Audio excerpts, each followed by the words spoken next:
Welcome to TIFF Kids digiPlaySpace.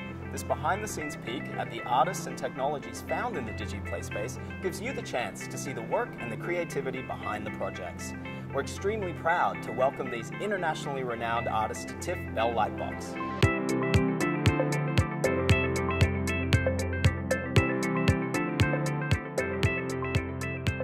Weatherworlds is an immersive, interactive environment that allows children to play with weather and see themselves larger than life, having a direct impact on weather and the climate.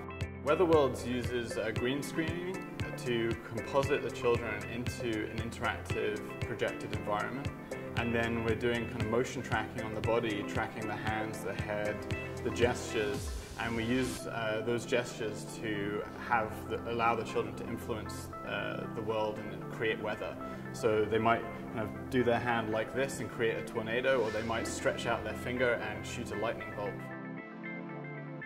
And if the kids hold out their hands, they will create clouds, mini clouds in the palm of their hand. And as they push them up, the clouds grow bigger and then start to form together. And then if enough clouds get into the same area, then it will start to rain and the whole environment will transition into a stormy environment.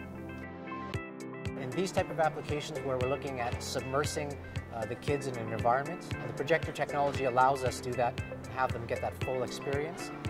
So we can project any images onto any shape or any configuration that an artist or anyone can imagine.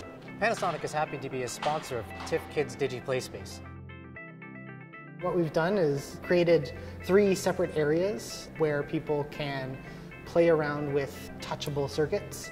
One area they'll be able to make some music. In the other area they'll be able to play with a robot arm. In the final station you'll be able to see what it's like to use this board that the entire exhibit is based around, this Makey board.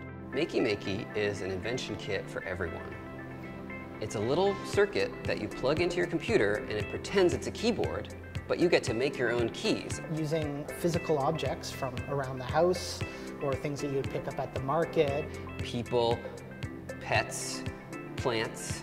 To be able to use anything as a switch or as a button on a keyboard.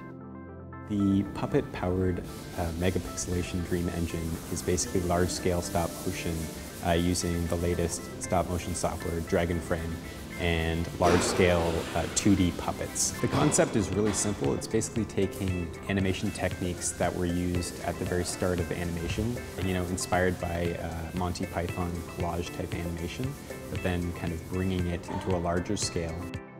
For a young person who's interested in getting into this sort of work, my main advice would be just don't think that anything is impossible.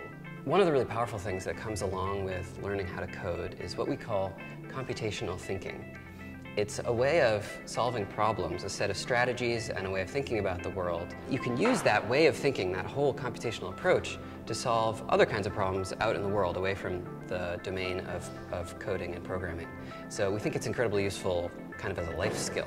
Kids are even better at realizing these ideas than adults are, because adults already are so much kind of confined by the limitations they've sort of grown up with, whereas kids are sort of like, a blank slate and very much open-minded. So if they can kind of apply that open-mindedness and that imagination. We think it's really important for people to understand that they're creators of this interactive media, that they can use technology and be empowered to use it the way that they're interested in to express what they're passionate about, rather than just using what other people make. They can make their own. At least try. Because 1 out of 10 or 2 out of 10 you might actually succeed with, and you might kind of get that addiction for doing this type of work. I think a lot of the technology that's coming out today really opens up the possibilities for kids to truly indulge in their imaginations. If I was 10 years old, I would probably be really interested in stop-motion animation and using digital cameras to bring puppets and artwork to life. Lego Mindstorms and all of the related robotics kits for kids would have been amazing for me.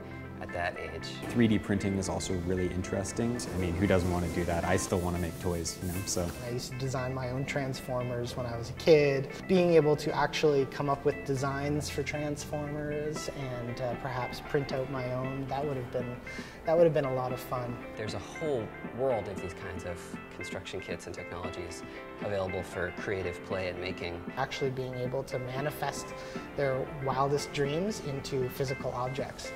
And that to me would have been amazing when I was 10.